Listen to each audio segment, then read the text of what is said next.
오늘 거룩한 주일, 특별히 오늘은 종교개혁 주일입니다. 1517년 마틴 루터가 이제 캐톨릭 교회의 그러한 부정과 부패 속에서 이렇게 하면 안 됩니다 라고 하는 그러한 모습으로 이제 95개 교회 반박문을 만들어서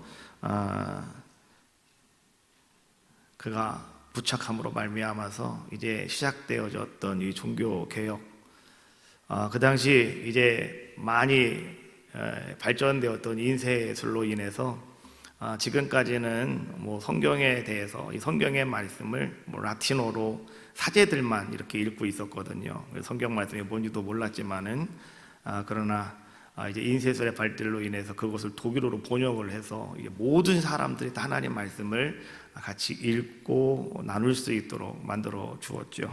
그래서 그때 이제 루터가 종교개혁을 시작하며 주장한 세 가지의 강령이, 첫 번째 오직 성경으로, 오직 은혜와 그 다음에 오직 믿음, 이렇게 이야기하죠.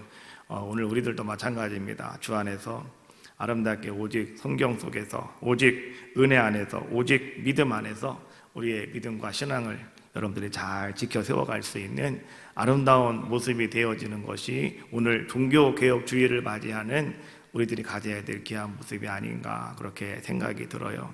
오늘 여러분의 삶 속에 그런 은혜가 임하시기를 주님의 이름으로 축복합니다.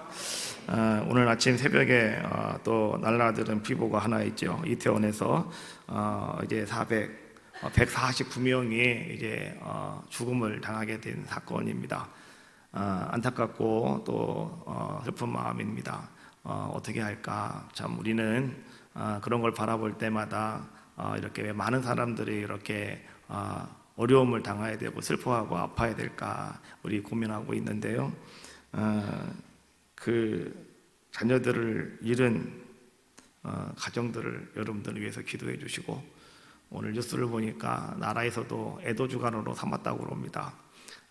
우리도 애도하며 또 함께 기도할 수 있는 귀한 모습이 다 되어주시기를 바라겠습니다. 하나님은 오늘도 역사하시고, 또 하나님은 오늘도 우리와 함께 하시고, 또 하나님은 구하며 기도하는 자들의 기도를 반드시 들으시고 응답해 주실 줄로 믿습니다. 창세기 1장 1절 말씀 보면 우리는 너무나 잘 알고 있는 말씀이죠. 최초에 하나님이 천지를 창조하시느니라. 성경은 창조의 이야기로 성경이 시작이 되어집니다. 태초에 천지를 창조하셨다. 우리 말로는 모든 것을 다 그냥 창조다라고 이렇게 이야기를 하고 있지만, 그렇게 번역을 하고 있지만, 창세기 1장에만 보더라도 하나님께서 이 창조하셨던 그러한 모든 것들은 이 세 가지의 의미를 가지고 있어요. 세 가지의 단어를 가지고 있다는 거죠. 그래서 창조, 히브리 말에는 이 창조란 말이 이 세 가지로 다르게 이렇게 쓰여지고 있다라고 하는 겁니다. 첫 번째는요, 이제 우리가 잘 알고 있는 것, 무에서 유를 창조하시는 것, 바로 이것을 우리가 신적인 창조다라고 이렇게 이야기를 하고 있는데, 이것은 히브리어로 바라라고 이렇게 이야기를 합니다. 정말 하나님께서 그냥 말씀으로 있으라 하셨더니 다 모든 것이 있어지는 뭐 이런 창조의 사역을 이야기해 주고 있죠. 두 번째, 또 이 창조에 관한 단어가 아사라고 하는 단어가 있는데, 이 단어는 이미 창조된 것을 가지고 더욱 나은 것으로 만드는 것, 창조하는 것, 이것을 갖다가 아사라고 이렇게 이야기합니다. 예를 들면 창세기 1장 16절 말씀해 보니까 하나님이 두 큰 광명체를 만드사 큰 광명체로 낮을 주관하게 하시고 작은 광명체로 밤을 주관하게 하셨다. 하나님이 큰 광명체들 두 개를 만드셨는데 하나는 해고 하나는 달이다, 이런 얘기예요. 하나님이 같은 것을 가지고 또 새롭게 다른 물체를, 더 나은 물체를 만드는 것, 이것을 갖다가 아사라고 이렇게 이야기를 합니다. 또 오늘 창세기 1장 25절 26절 말씀에도 보니까 똑같은 말이 계속 나와요. 하나님이 땅의 짐승들을 그 종류대로, 가축을 그 종류대로, 땅에 기는 것들을 그 종류대로 만드시니 하나님 보시기에 좋았더라. 하나님이 이르시되 우리 형상을 따라 우리의 모양대로 우리가 사람을 만들자. 바다의 물고기와 하늘의 새와 가축의 가축과 온 땅과 땅에 기는 모든 것들을 다스리게 하자. 자, 하나님께서 이게 뭔가를 만들어가 창조를 해 나가시는데, 하나님은 어떻게 만드시냐고 하면, 자, 뭔가 하나 만들어 놓으시고 종류대로 또 이것도 종류대로 하나님 다 만드셨고요. 우리 사람을 만드실 때도 어떻게 하셨다고요? 하나님께서 우리의 형상을 따라 하나님의 모양대로 우리를 만들어 주셨다라고 이렇게 말씀해 주고 있는 거죠. 그래서 우리로 하여금 모든 것을 다스릴 수 있는 그런 자로 하나님은 창조하셨다라고 말씀해 주고 계셔요. 이것이 바로 아사라고 하는, 창조라고 하는 단어입니다. 또 한 가지가 더 있는데 야찰이라고 하는 또 단어가 있어요. 이것은 어떤 것이냐고 하면 아사와 좀 비슷한 것인데요, 이것은 특별한 목적을 가지고 기존에 있는 것을 완벽하게 새로운 것으로 만들어 버리는 것, 이것을 갖다가 야찰 이렇게 이야기를 합니다. 예를 들면 창세기 2장 7절에 있는 말씀이죠. 여호와 하나님이 땅의 흙으로 사람을 지으시고 생기를 그 코에 불어넣으시니 사람이 생명이 되니라. 그러니까 흙으로 사람을 만들어 놓으시고 그걸로 끝난 것이 아니라 이것을 가지고 이제 다시 새롭고 완벽한 다른 것으로 만들어 버리시더라는 거죠. 그것이 무엇이었다고요? 사람, 살아있는 생명이 된 사람을 하나님은 그렇게 만들어 주셨다라고 말씀해 주고 있는 거죠. 그래서 창세기 1장 27절 말씀에 보면 이렇게 말하죠. 하나님이 자기 형상 곧 하나님의 형상대로 사람을 창조하시되 남자와 여자를 창조하시고. 오늘 성경이 창조의 이야기로 시작을 해서 계속해서 지금 말씀하고 계시는 것이 무엇이냐고 하면 여러분에 대한 이야기를 하고 있는 거예요. 오늘 나는 누구냐? 나에 대한 이야기를 하고 있는 거예요. 우리는 하나님의 형상에 따라 만들어진 존재다. 하나님의 형상, 신학적인 용어로 이마고 데이라고 이렇게 이야기를 하는데요, 이게 상당히 중요한 겁니다. 오늘 여러분들은 그냥 만들어진 것이 아니라, 여러분들은 쓸모없는 존재가 아니라 아주 귀한 존재다, 아주 존귀한 존재다, 여러분들은 가치 있는 사람들이다, 가치 있는 존재다 라고 하는 것을 말씀해 주고 계시는 거예요. 왜 그러냐고 하면 바로 하나님의 형상대로 만들어진 존재이기 때문에 그렇다라고 하는 거죠. 그러므로 우리가 모든 일에 있어서 말이죠, 내가 누구인가를 바로 알면 그 사람은 그날부터 새로운 삶이 시작이 되어지는 겁니다. 내가 누구인가를 바로 알면 그때부터 그 사람은요, 뭔가 새로운 일을 이뤄갈 수 있는 귀한 자의 모습이 되어지는 거죠. 새로운 것이 뭔가를, 내가 새로운 것을 알게 되어지는 것, 이것을 갖다 다른 말로 우리가 깨닫는, 이렇게 말합니다. 깨닫는 것, 이렇게 이야기를 합니다. 모든 일에 내가 바로 깨달을 수가 있다면, 오늘 그 깨달음이 여러분에게 있다면, 오늘 여러분은 그때로부터 비로소 온전하게 여러분의 삶의 본분을 살아갈 수가 있고요, 여러분들에게 맡겨진 모든 사명들 여러분 잘 감당할 수가 있고요, 그리고 그것이 깨달아질 때 비로소 그때부터 여러분들은 어떤 사람이 되는지 아십니까? 진정 감사할 수 있는, 참으로 감사할 수 있는, 감사하는 귀한 자가 될 수 있다는 겁니다. 그래서 오늘 말씀의 제목을 감사는 깨닫는 것이다 라고 이렇게 말할 수가 있는 겁니다. 감사는 깨닫는 것이다. 오늘 누가복음 19장에 있는 말씀, 삭개오의 이야기입니다. 우리가 성경 말씀을 읽다가 보면 한 동화와 같은 이야기를 우리에게 몇 군데 이야기해 주고 있는데, 그 중에 하나가 바로 삭개오의 이야기가 아닌가 생각이 들어요. 너무 잘 알고 있기 때문에 내용은 여러분 잘 알고 계시니까 제가 중간중간 중요한 것만 뽑아서 한번 얘기해 보도록 하겠습니다. 이 삭개오의 이야기는 어디서 일어난 일이었느냐? 여리고에서 나타난 일입니다. 예수님께서 여리고에서 행하였던 많은 일들이 많지는 않아요. 근데 특별한 거 두 가지가 있는데, 하나는 여리고에서 소경 바디메오를 고쳐주셨죠. 눈을 열게 해주셨죠. 그리고 또 한 가지, 누가복음에서는 오늘 이제 세리장이 삭개오를 만나 주셨고 오늘 그에게 구원의 역사를 이루어 주시는 놀라운 그 사건이 어디서 나타나게 되었느냐? 이 여리고에서 나타났다라고 하는 것을 우리는 먼저 이해하시면 되겠고요. 자, 삭개오라고 하는 그 사람의 직업은 무엇이었느냐? 오늘 세리장이다라고 이렇게 이야기하죠. 세리장이라고 하는 것은 그 당시에 모든 이 돈을 다 통수하고 돈을 관리하는 사람이다. 이렇게 여러분들이 이해하시면 되겠죠. 그 특징은 이 사람은 그래서 부자였다. 세리장이었기 때문에 돈을 많이 만지는 사람이라 부자였다. 그리고 또 한 가지 특징이 뭐였냐고 하면 3절 말씀에 보니까 키가 작았다라고 이렇게 이야기하고 있습니다.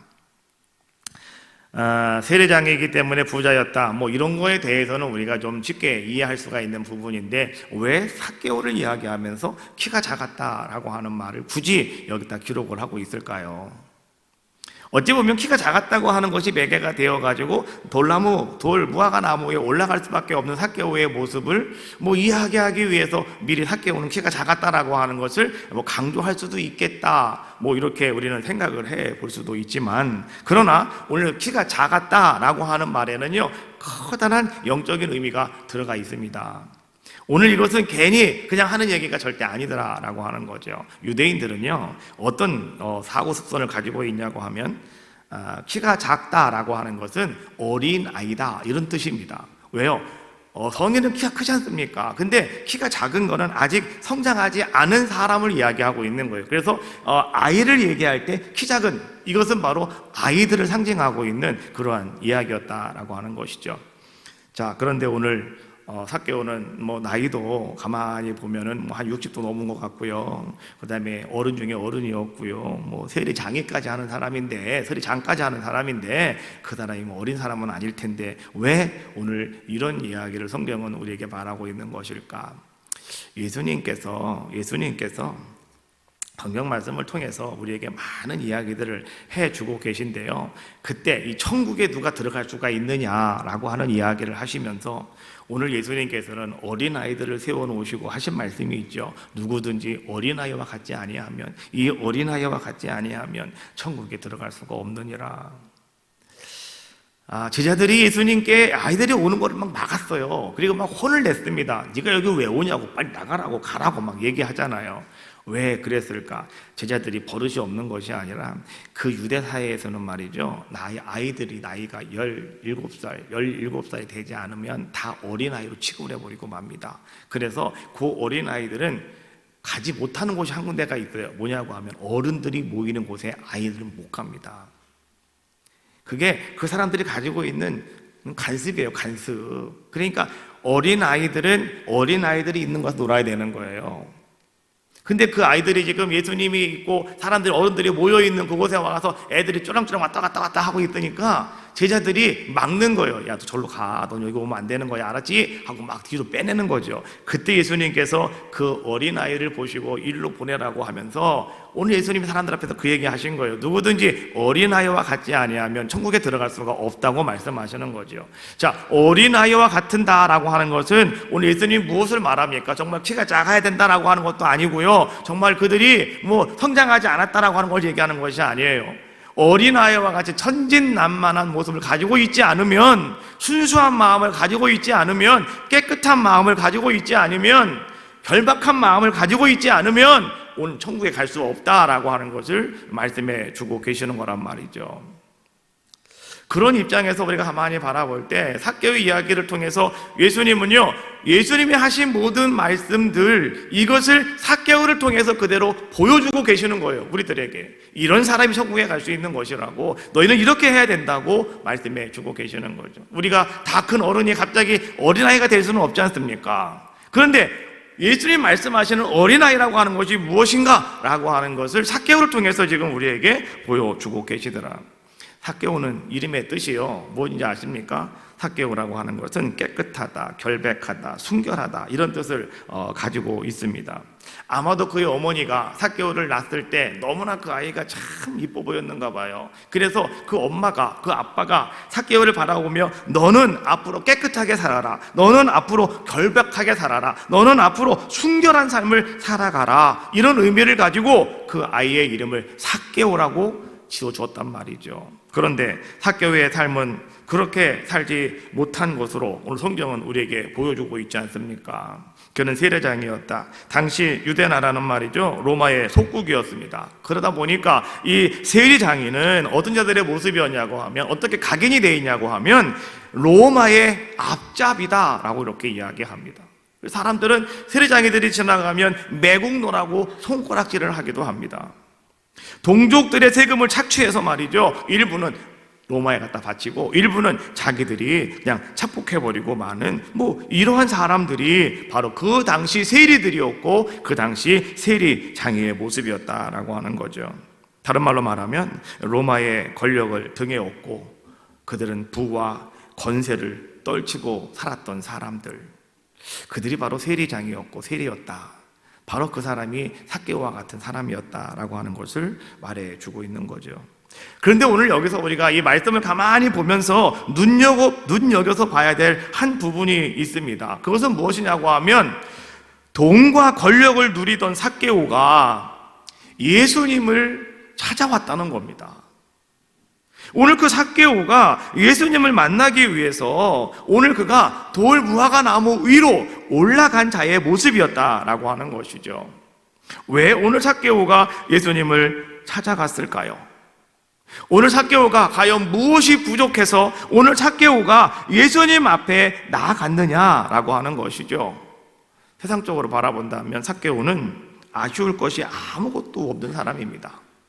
지금까지 정말 삭개오는 말이죠, 추구해왔던 돈, 그리고 명예, 권세 이런 것들, 이거 마음껏 다 소유한 사람이 누구였느냐? 삭개오였다라고 하는 겁니다. 근데 왜 갑자기 그 삭개오가 예수님을 만나고자 하는 그런 소망을 품게 되었을까요? 왜 그런 마음을 그가 가지게 되었을까요? 아마도 지금까지 자기가 최고라고 생각을 하고 추구해왔던 모든 것들이 이게 진리는 아니구나 라고 하는 것, 이게 전부는 아니구나 라고 하는 것을 아마 삭개오는 느끼고 있었겠죠. 그래서 나로 뭔가 100% 나를 만족할 수 있는 것은 과연 뭘까? 내 인생에 내가 100% 만족을 느낄 수 있는 것은 과연 뭘까? 아마도 삭개오는 그것을 찾고 있는 그런 자의 모습이 아니었을까. 돈이나 권력은 얻었지만은 돈이나 권력을 가지고 자기가 모든 것을 100% 만족할 수는 없었고, 삭개오는 언제나 뭔가 좀 허전함이 늘 그의 삶 속에 따라오고 있었다라고 하는 거 아니겠습니까? 그래서 오늘 삭개오는 예수님 앞에 나오는 자의 모습이었다라고 하는 거죠. 만약에 오늘 삭개오가 자신의 삶에 100% 만족하는 자의 모습이었다면 삭개오는 절대로 예수님을 만나려고 하지도 않았을 것이고 예수님 앞에 나오지도 않았을 것이고, 그는 무슨 뽕나무입니까? 뽕나무 근처도 가지 않는 그런 자의 모습이 아니었을까라고 하는 것이죠. 우리가 성경 말씀을 가만히 묵상하면서 오늘 이 삭개오의 모습을 가만히 바라보고 있으면 삭개오의 모습 가운데에서 우리에게 뭔가 한 가지 딱 보여주는 것이 있는데, 그것이 무엇이냐고 하면 지금 삭개오는 상당한 갈증을 느끼고 있구나, 아주 큰 갈증을 삭개오는 느끼고 있구나. 자기가 가지고 싶은 거 다 가졌을 텐데, 자기가 하고 싶은 거 다 할 수 있었을 텐데, 왜 삭개오는 무슨 갈증을 가지고 있는 것일까라고 하는 것이죠.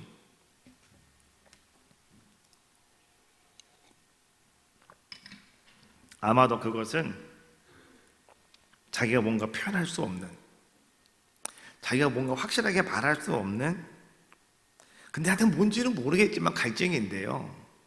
근데 그것이 무엇이냐고 하면 우리는 알죠. 그것이 바로 영적인 갈증이었다, 영혼의 목마름이었다라고 하는 것이죠. 그러면 여러분 아셔야 됩니다. 이런 갈증은, 이 영적인 갈증, 영혼의 목마름, 이런 갈증은 언제 해소가 되느냐라고 하는 거죠. 여러분들도 마찬가지입니다. 신앙생활 하면서 여러분들도 뭔가 영적인 갈증이 아마 있으실 겁니다. 영혼의 목마름이 아마 있으실 겁니다. 근데 이게 언제쯤 해소가 되는 걸까? 이게 왜 나는 해소가 되지 않을까? 고민하는 분들이 가끔은 계실 텐데요. 여러분, 이게 언제 해소가 되는지를 분명히 잘 아셔야 돼요. 언제 해소가 되냐고 하면 왜 그런지, 내가 지금 왜 그런지, 그것을 여러분들이 깨달을 때 비로소 그 문제는 해소가 됩니다. 깨달아야 되는 거예요. 그것을 여러분 깨달으면 속이 시원해지는 겁니다. 갈증이 그냥 쫙 풀려버리고만은 이러한 은혜가 여러분들 가운데 나타나게 된다라고 하는 거죠. 이 갈증은요, 이 영혼의 갈증은, 영적 갈증은 하나님께서 모든 사람들의 영혼 속에 집어넣는 겁니다. 하나님께서. 그래서 이 갈증을 여러분 깨달을 수 있는 것은 하나님만이 여러분들에게 해결해 줄 수가 있는 거예요. 이 갈증을 해결할 수 있는 방법은 하나님밖에 없는 거예요. 왜? 그것을 누신 이가 하나님이시기 때문에. 모든 사람들에게 똑같이 하나님은 그 갈증을 다 넣어놨어요. 영혼 속에 다 넣어놨다고요. 여러분 아닌 것 같습니까? 맞아요. 다 그래요. 믿는 사람이건 안 믿는 사람이건 똑같이 다 그게 하나님이 다 영혼 속에 다 집어넣어놨단 말이에요. 그래서 그 갈증을 여러분들이 말이죠, 이게 뭘까? 이게 과연 왜 그럴까? 라고 하는 것을 여러분들이 깨닫는 것은 뭐냐고 하면 내가 깨닫는 게 아니에요. 하나님이 깨닫게 해주시는 거예요. 그래서 하나님이 여러분들의 그 갈증을 채워주실 수가 있다, 이런 이야기죠. 시편 49편 20편 말씀해 보니까 시편 기자 이렇게 말합니다. 존귀하나 깨닫지 못하는 사람은 멸망하는 짐승 같도다. 내가 정말 존귀한 사람입니다. 나는 정말로 가치가 있는 사람입니다. 그럼에도 불구하고 오늘 내가 깨닫지 못하면, 하나님이 내 영혼 속에 집어넣은 그것을 여러분들이 이것이구나 라고 하는 것을 깨닫지 못하면 오늘 우리는 뭐가 된다고요? 짐승이 된다는 거죠. 짐승과 똑같은 것이라고 오늘 시편 기자는 그렇게 이야기해주고 있는 거죠. 느헤미야 8장 말씀에 보면 8장 전체에는 6번이나요 이 깨달음에 대해서 깨닫게 한다라고 하는 이 단어가 집중적으로 막 강조가 되어져 있습니다. 그 가운데 느헤미야 8장 7절과 8절 말씀에 보면 이런 말씀이 나와요. 여수아와 바니와 누구와 그 다음에 레위 사람들은 백성이 제 자리에 서 있는 동안 그들에게 율법을 깨닫게 하였는데 하나님의 율법책을 낭독하고 그 뜻을 해석하여 백성에게 그 낭독하는 것을 다 깨닫게 하니. 이게 어떤 상황이냐고 하면 느헤미야가 에스라를 초청을 해가지고 에스라가 하나님 말씀을, 율법을 막 낭독을 합니다. 그런데요, 지금 모여있는 사람들은요 어떻습니까? 이게 저쪽 가서 헬라 말을 배워갖고 온 사람도 있고 여기서 살던 사람도 있고 저기 살던 사람도 있다가 보니까 이 사람들이 말씀을 듣기는 듣는데 무슨 말씀인지 이해가 안 되는 거예요. 지금 여러분, 말이 귀에 안 들어오면 뭔 말인지 모르잖아요. 그러면 그냥 잠만 오는 거 아닙니까? 졸음만 오는 거 아니겠습니까? 그런데요, 오늘 이 예수아와 바니와 누구 이런 사람들 나오는데 이 13명인데요 이 사람들이 백성들 옆에 다 서가지고요 오늘 에스라가 말씀을 낭독을 하면 옆에서 그것을 자기들의 아는 말로 해석을 해주고 통역을 해주면서 이거는 이런 말이라고, 이건 이런 말이라고 그 사람들을 자꾸 이렇게 깨달을 수 있도록, 율법을 깨달을 수 있도록 도와주었다는 거예요. 그랬더니 어떤 일이 일어났습니까? 하나님의 율법책을 낭독하고 8절이에요 그 뜻을 해석하여 백성에게 낭독하는 것을 다 깨닫게 하니 라고 말씀해 줍니다. 그들이 하나님 말씀을 다 깨달았다는 거예요. 여러분, 하나님 말씀을 깨달으면 그때 우리가 알 수 있는 것이 뭐냐고 하면 딴 게 아니에요. 내가 누군가를 알게 돼요. 나의 존재감을 알게 돼요. 나의 존귀함을 알게 되는 거예요. 나의 가치가 무엇인지를 우리는 그때 비로소 알게 되어지는 자의 모습이더라라고 하는 거죠. 영적인 지도자의 소명은 뭔지 아십니까? 하나님 말씀을 깨닫게 하는 겁니다. 오늘 여러분들이 예배를 드리잖아요. 왜 예배를 드립니까? 하나님 말씀을 깨달으려고 그러는 거예요. 오늘 나에게 주시는 말씀을 여러분들이 깨달으시면 돼요. 그 말씀을 내가 깨달으면 오늘 여러분들의 모든 갈증이 해소가 된다고요. 여러분 삶 속에 문제가 해결이 되어진다고요. 그 깨달음이 상당히 우리에게 중요하다라고 하는 거죠. 깨달음은요, 아하 이겁니다. 아하 그거였구나. 이 깨달음이에요. 말씀을 듣다가 이것이 나에게 이해가 되는 거죠. 맞아 라고 하는 것이 생겨지게 되는 거죠. 그러면 그때부터 말이죠 우리는 어떤 자가 되는지 알아요? 하나님이 나를 창조하셨는데, 하나님이 나를 만드셨는데, 하나님의 형상대로 나를 만드셨구나라고 하는 것이 뭔가를 알게 된다는 겁니다. 그때부터 우리의 삶은 완전히 싹 바뀌어버리고 마는 거죠. 그때부터 우리는 보람 있는 삶을, 아주 기쁜 삶을, 아주 즐거운 삶을 우리는 살아가는 귀한 자가 되게 된다라고 하는 거죠. 내가 존귀한 존재라고 하는 것을 여러분들이 알지 못하면 우리는 짐승이 아님에도 불구하고 어떻게 된다고요? 짐승같이 살아갈 수밖에 없다라고 하는 거죠. 짐승은요, 하나님을 모르고 육의 본성을 따라 살아가는 그런 존재를 이야기해 주고 있는 거예요. 이것이 바로 짐승이다라고 이야기합니다. 베드로 사도는 이렇게 말합니다. 베드로후서 2장 12절 말씀해 보니까 이 사람들은 본래 잡혀 죽기 위하여 난 이성 없는 짐승 같아서. 이 사람들이 누구예요? 지금 깨닫지 못하는 사람들을 이야기하는 거예요. 이 사람들은 본래 잡혀 죽기 위하여 난 이성 없는 짐승 같아서. 요 말을 여러분 다시 이야기하면, 간단하게 하면 이런 얘기입니다. 짐승은 잡혀 죽기 위해서 태어난 존재. 짐승은 잡혀 먹히기 위해서 태어난 존재. 이게 짐승이라는 거예요. 그러나 우리는 누군가를 여러분 잘 아셔야 됩니다. 당신은 사랑받기 위해 태어난 사람. 믿습니까? 누구에게 사랑받기 위해서? 어떤 분들은요, 자기 엄마 아빠한테 사랑받기 위해서 태어났다고 생각하시는 분도 가끔은 계시더라고요. 그렇죠? 엄마 아빠가 사랑해야죠. 그렇죠? 사랑받고 자라나야죠. 그러나 분명한 것은 뭐냐고 하면 하나님께 사랑받기 위해 태어난 존재입니다. 하나님의 형상대로 여러분을 졌다고 그랬잖아요. 하나님이 여러분들을 보시고 심히 하나님은 기뻐하셨다고 그랬잖아요. 그게 뭐냐고 하면 하나님께 사랑받기 위해 태어난 존재다. 누가? 나는. 솔로몬은 지혜자입니다. 이렇게 말합니다. 전도서 3장 18절로 21절. 내가 내 마음속으로 이르기를 인생들의 일에 대하여 하나님이 그들을 시험하시리니 그들이 자기가 짐승과 다름이 없는 줄을 깨닫게 하려 하심이라 하였노라. 인생에 당하는 일을 짐승도 당하나니 그들이 당하는 일이 일반이라. 다 동일한 호흡이 있어서 짐승이 죽음같이 사람도 죽으니 사람이 짐승보다 뛰어남이 없음은 모든 것이 헛됨이로다. 다 흙으로 말미암았으므로 다 흙으로 돌아가나니 다 한 곳으로 가거니와 인생들의 혼은 위로 올라가고 짐승들의 혼은 아래 곧 땅으로 내려가는 줄을 누가 알랴. 짐승과 사람을 여러분 지금 대조시키고 있는 겁니다. 근데 알아야 될 것은 뭐냐고 하면 깨달은 사람은 사람이고 깨닫지 못한 사람은 짐승이라는 겁니다. 지금 여러분들이 짐승은 사람이랑 별반 다른 게 뭐가 있냐 이런 얘기예요.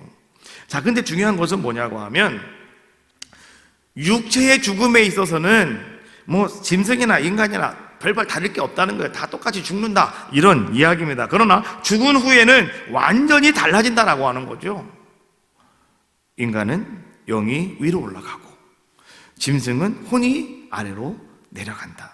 위로 올라간다고 하는 것은 뭡니까? 하나님께 간다 이런 얘기예요. 우리 모든 인간의 영은 어디로부터 왔느냐?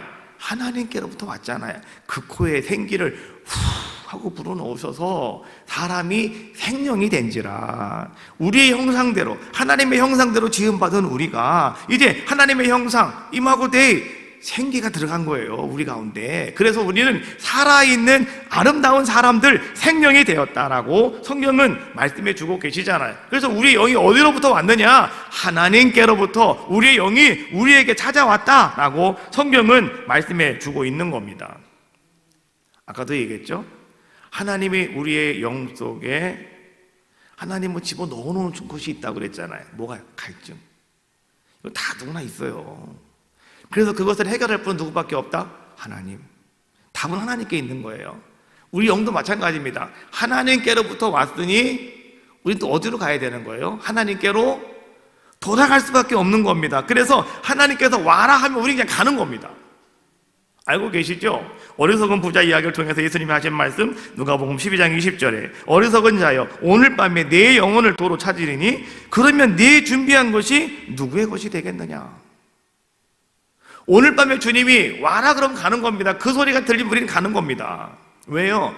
내 속에 호흡하여 내 속에 영을 넣어주신 분 하나님이시기 때문에 하나님이 회수하면 그냥 가는 겁니다. 우리는요, 여러분 발부터 소용없습니다. 그냥 갈 수밖에 없는 것이 우리들의 모습이다라고 하는 거죠. 그래서 여러분, 우리가 살아감에 있어서요, 우리는 사람이 되셔야 됩니다. 심성이 되시면 안 돼요. 그럼 뭐가 돼야 된다고요? 깨달아야 된다고요. 깨달음이 우리 가운데 있으셔야 된다, 이런 얘기 아니겠습니까? 다시 삭개오로 돌아가 봅시다. 삭개오는 지금까지 어떻게 살아왔을까요? 정말 삭개오는요, 수단을 가리지 않고 아마 살았을 겁니다. 삭개오는 지금까지 이 돈, 권력 이런 거를 위해서 아마 자기 생명까지 다 걸었던 사람이 누구였습니까? 삭개오가 아니었습니까? 그런데 삭개오가 지금까지 어떻게 살아왔는지는 이제 별로 중요하지가 않습니다. 사람들이 지금 중요하게 여기는 것은 뭐냐고 하면 삭개오와 예수님이 만나고 있는 것, 이것이 지금 사람들에게는 중요한 하나의 메시지가 되더라, 이런 얘기예요. 어떻게 저 삭개오가 예수님을 만날 수가 있을까?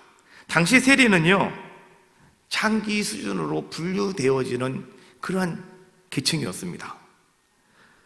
그러다가 보니까 사람들은 지금 오늘 삭개오가 어떻게 살아왔는지 이런 거는 두 번째 치고, 어떻게 저 사람이 지금 예수님과 함께 만나고 있어, 사람들은 거기에 관심이 집중되어져 있었다, 이런 얘기입니다. 그런데 오늘 주님의 관심은 다른 데 있지 않았습니다. 주님의 관심도 오직 한 가지였습니다. 그것은 뭐였냐고 하면, 오늘 주님께서는요, 오늘 하나님을 찾고자 하는 갈급한 이유, 내가 하나님을 만나야 된다, 내가 예수님을 만나야 된다, 그 갈급한 이유를 깨닫기를 원하는 한 사람, 그 갈급한 이유를 깨닫기를 원하는 한 영혼, 오늘 예수님은 그 한 영혼에 주님은 관심이 있으셨다라고 하는 거예요. 예수님 주변에 수많은 사람들이 모이는 것 별로 주님은 관심이 없으셨습니다. 얼마나 많은 사람들이 모였느냐, 이것도 주님은 별로 관심이 없으셨습니다. 오직 주님은 어떤 관심이 있었냐고 하면, 내가 하나님을 만나야 돼, 내가 오늘 주님을 만나야 돼, 그 갈급한 이유가 있어. 그 이유는 뭐냐고 하면, 내가 오늘 깨달아야 되니까, 그래야 내 문제가 해결되어지니까.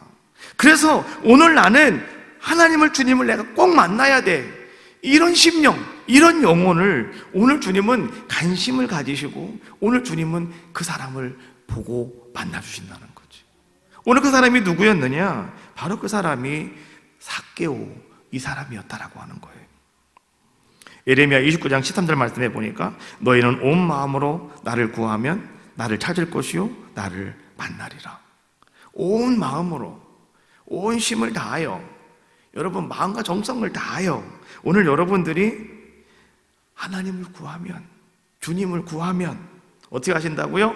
나를 찾게 될 것이고 나를 만나게 된답니다. 할렐루야.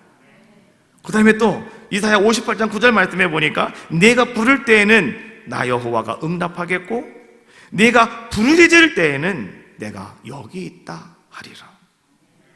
여러분, 주님 어디 계세요? 그럼 주님이 그래 여기 있어 응답하시고요, 그 다음에 소리를 높여가지고 말이죠, 예수님 어디 계시냐고 소리를 지르면 주님이 똑같이 여러분들에게 나 여기 있다고 오늘 주님이 말씀하신다는 거예요.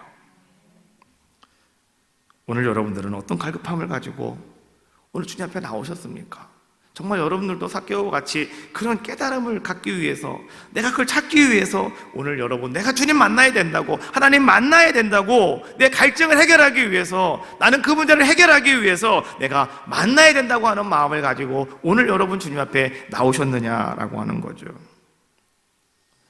오늘 삭개오가 예수님을 만나려고 하는 마음을 가지고 그는 어디로 올라갑니까? 돌, 무화과나무, 나무 위로 올라갔다고 그랬잖아요. 아까 키가 작다, 어린아이라고 그랬잖아요. 어린아이와 같은 모습, 어린아이 같았기 때문에 뽕나무 위에 올라간 겁니다. 돌무화과나무 위에 올라간 겁니다. 만약에 어린아이와 같지 않은 마음이 있으면 절대 거기 안 올라갑니다. 그렇지 않습니까? 거기 누가 올라가겠어요? 아이고, 채신머리 없이 거기 내가 왜 올라가? 뭐 이렇게 되는 거 아니겠습니까? 그러나 어린아이 같은 그런 모습이었기 때문에 그걸 아무 이렇게 점점 올라가서요, 얼굴 내밀고 예수님 지나가기를 기다리고 있는 겁니다. 예수님 만나기를 기다리고 있는 거죠. 그때 주님께서 그 앞으로 지나가시다가 주님이 삭개오를 바라봅니다. 그리고 주님께서 삭개오야, 삭개오야, 내려와라. 내가 너희 집에 유하여야겠다. 주님은 말씀하시는 거예요. 그때 삭개오는 깨달았습니다. 뭘 깨달았냐고 하면 내가 어떤 존재인지를, 내가 어떤 가치가 있는 자의 모습이었는지를 삭개오는 그때 깨닫는 자의 모습이었다라고 하는 거죠. 삭개오가 지금까지 여러분 돈에 목숨을 걸고 살아온 사람 아니었습니까? 돈이 전부라고 생각하고 살아온 사람 아니었습니까? 사람들이 자기에게 매군나라고 손가락질을 해도 그 사람은 전혀 개의치 않았습니다. 왜요? 나는 목적이 있으니까. 나는 여기에 내 성공이라고 생각을 하고 있으니까. 그런데요, 사람들은 그 삭개오를 뭐라고 불렀을까요? 아마 삭개오라고 한 명도 부르지 않았을 겁니다. 왜? 유대인들은 삭개오가 무슨 뜻인지 알고 있거든요. 삭개오가 여러분 무슨 뜻이라고 그랬습니까? 자기 엄마가, 아버지가 삭개오에게 처음에 이름 줘줄 때 너는 깨끗한 사람이 되어야 된다, 너는 결백한 사람이 되어야 된다, 너는 순결한 사람이 되어야 된다. 삭개오가 지금 그런 삶을 살아가고 있습니까? 전혀 반대 삶을 살아가고 있잖아요. 그러다 보니까 사람들은 야, 네가 삭개오냐? 웃기지 말아라. 너는 나쁜 사람이야. 너는 세리야. 너는 키도 조그맣고 말이지, 너는 키 작은 사람이야. 넌 다시 말하면 너는 애야. 막 사람들을 이렇게 무시하고 말이죠. 뭐 이런 것이 지금 삭개오가 가지고 있는, 삭개오가 지금까지 들어왔던 자기 이름이었다라고 하는 겁니다. 그 삭개오는 그래서 그런 줄 알고 살아왔어요. 자기 목적만을 위해서. 그런데 그 나무 밑에 서 있던 예수님께서 자기를 바라보시면서, 주님은 다른 사람과 똑같이 세리장이야 내려와라고 말씀하신 것도 아니고요, 키 작은 사람아 너 내려와라 말한 것도 아니고요, 오늘 예수님은 그 삭개오에게 이렇게 말씀하셨어요. 삭개오야, 삭개오야. 자기 엄마가, 자기 아버지가 처음에 주었던 그 이름, 삭개오야, 내려오라고. 내가 너희 집에 가야 되겠다고. 오늘 주님께서는 삭개오에게 말씀하시는 그 순간에 삭개오는 깨달았어요. 나는 삭개오구나. 나는 깨끗하게 살아야 되는구나. 나는 순결하게 살아가야 되는구나. 나는 결박하게 살아가야 되는 것이었는데 나는 지금까지 나는 어떤 모습을 가지고 살아왔을까? 돈에 목숨을 걸었고 추잡한 삶을 살아왔고, 나는 정말 매운노라고 하는 소리까지 들으면서 내가 이것을 위해서 그렇게 살아왔구나. 그가 깨달았을 때 그는 어떤 자의 모습이 되었습니까?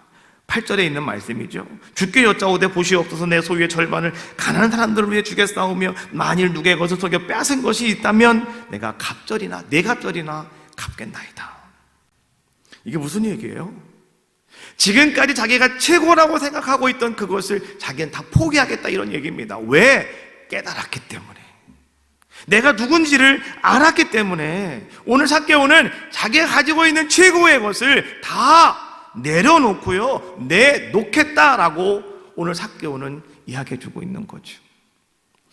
오늘 우리는 이 말씀을요, 예수님께서 천국과 비교해서 말씀하시는 것을 여러분께서 같이 연결시키셔야 되는데요, 오늘 예수님께 한 사람이 찾아왔습니다. 그 사람은 엄청난 부자 청년이라고 그랬습니다. 와서 예수님께 물었죠. 내가 어떻게 해야 영생을 얻을 수가 있습니까? 예수님 말씀하셨어요. 네가 많이 가지고 있구나, 너 부자구나, 네 가진 거 다 팔아라, 그리고 가난한 사람들에게 나누어 주어라, 그리고 나에게 와라 그랬어요. 그랬더니 이 사람이 근심하며 갔답니다. 왜? 재산이 많은 거로, 부자인 거로. 삭개오는 예수님께서 말씀하지 않아도 깨달으니, 자기가 그것을 깨달았더니 이제는 뭐가 정말 내가 해야 될 것인가를 삭개오는 그냥 알게 되었다라고 하는 거죠. 지금까지는 삭개오는 어떤 자의 모습이었느냐? 모든 것을 소유하는 소유 중심의 삶을 살아간 자의 모습이었는데, 깨닫고 났더니 이제부터 삭개오는 어떻게 바뀌었느냐? 존재 중심으로 바뀌어지는 자의 모습이 되었다라고 하는 것이죠. 나는 내가 어떤 존재인가? 내가 어떤 가치가 나에게 있는가? 여러분, 이것을 깨달으면은요, 우리는 가장 기본적인 변화가 오늘 우리의 삶 속에 나타나게 되어진다라고 하는 거죠. 오늘 삭개오가요, 내가 절반을 팔아 나은 사람들에게 주겠고 4배나 갚겠습니다라고 하는 것을 삭개오는 이렇게 고백하는 거예요. 주님, 예수님, 내가 이제부터는 말씀대로 살아가겠습니다. 이런 고백이에요. 말씀대로 살아가겠습니다. 예수님 말씀하셨잖아요. 내 것 다 팔아라, 사람들에게 나눠주어라, 그리고 나에게 와라. 근데 이 부자는 그냥 갔다고 그랬잖아요. 말씀대로 못 사는 거예요, 그 사람은. 그러나 오늘 예수님을 만나서 자기의 이름을 부를 때 깨달았던 삭개오는요, 예수님께 내가 주님 그냥 말씀대로 살아가겠노라고. 율법이 그거였거든요. 율법이 누군가에게 남의 것을 속여 빼앗은 것이 있으면 4배로 갚아라, 이게 율법이에요. 말씀이었다고요. 말씀대로 하겠다는 거죠. 삭개오가 말씀대로 했다면, 말씀대로 한다면 여러분 아셔야 됩니다. 삭개오는요 빈 털터리가 됩니다. 삭개오에게 남은 거는 아무것도 없어요. 반은 팔아 나눠주고 반을 가지고 4배 갚아주겠다는데, 자기가 안 속인 게 뭐가 있겠습니까? 지금까지는 속이는 게 일인데요.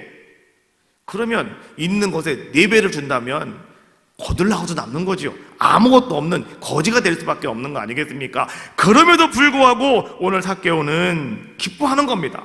삭개오는 감사하는 겁니다. 왜요? 깨달았으니까요. 그래서 감사는 어디로부터 오는 것이냐? 깨닫는 것으로부터 감사는 나에게 찾아온다는 거예요. 우리는 예수 그리스도 안에 있으면 새로운 피조물이 된다고 그러죠. 그런즉 그리스도 안에 있으면 새로운 피조물이라, 이전 것은 지나갔더니 보라 새 것이 되었도다.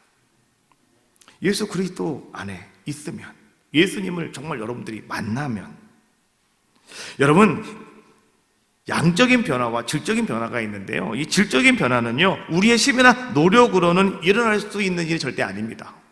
이거는 하나님께서 내 안에서 일으키시는 변화입니다. 근데 이게 언제 나타나느냐? 깨달을 때, 내가 누구인지를 깨달을 때, 그때부터 여러분 하나님이 여러분의 삶을 그렇게 막 바꿔 가신다, 이런 얘기입니다. 내가 아무리 애써도 여러분 일어나지 않는 일들이 있어요. 변화되지 않는 것들이 있습니다.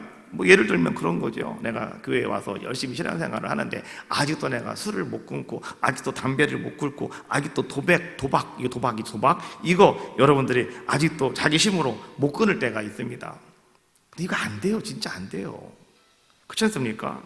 돈, 욕심도 마찬가지입니다. 내 마음대로 이거 딱 내려놓고 싶은데 이거 되지도 않는다, 이런 얘기입니다.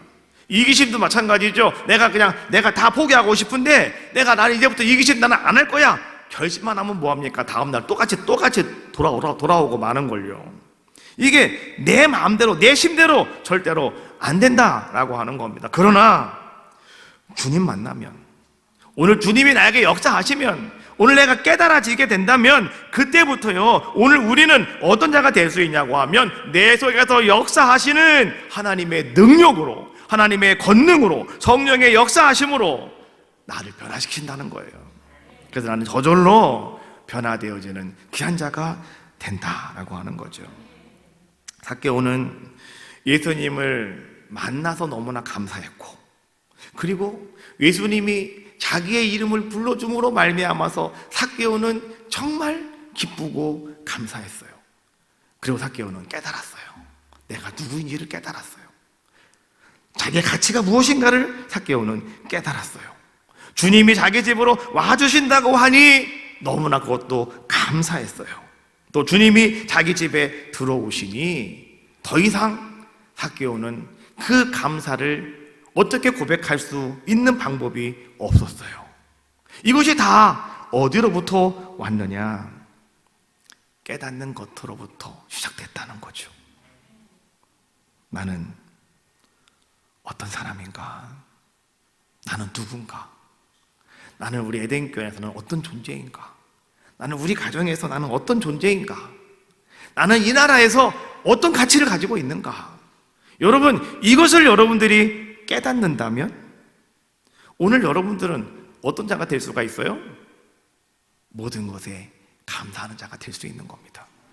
별로 아무것도 없어도 지난주에 말했던 하박국 선지자가 얻고 5번씩이나 아무것도 없어도 나는 하나님으로 말미암아 기뻐합니다.